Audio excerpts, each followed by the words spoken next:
In our top story tonight, a former Brigham Young University, Idaho student is going viral for a video addressed to the university.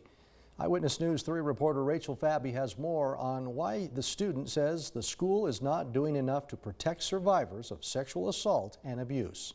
Is a letter to my sexual assaulter and a letter to the school that did not protect me. This video posted on social media by Haley Lewis has been viewed more than 63,000 times. Lewis says she was forced to leave the school after being assaulted by another student. She says BYUI needs to do more when it comes to protecting survivors of sexual assault. I think that they need to change the reporting process in the Title IX office and have it be people reporting to a group of people instead of just reporting to one person, because I'm not saying this is necessarily what happens, but maybe there's bias or, one person might have their personal opinions.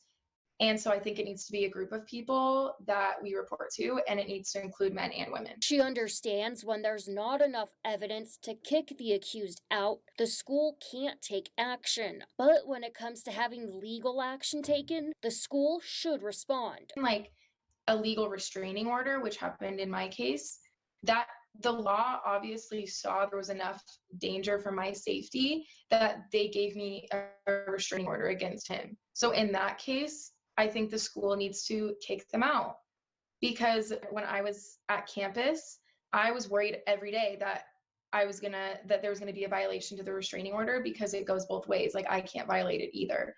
And so I was worried of being within however many feet of him and like that. And that's not something that I should have to worry about, because I didn't choose to be in danger that way. She just wants to see change. I know that it's only been a year since everything happened to me, but it affects my life so much, and I'm healing and trying to recover from that. But I had to end up leaving the school because of how terrible it was to be there and not be protected. And so many other people have had to do the same thing. And so at this point, I just think enough is enough, and the school needs to step up and address it and do something about it. In Rexburg, I'm Rachel Fabi.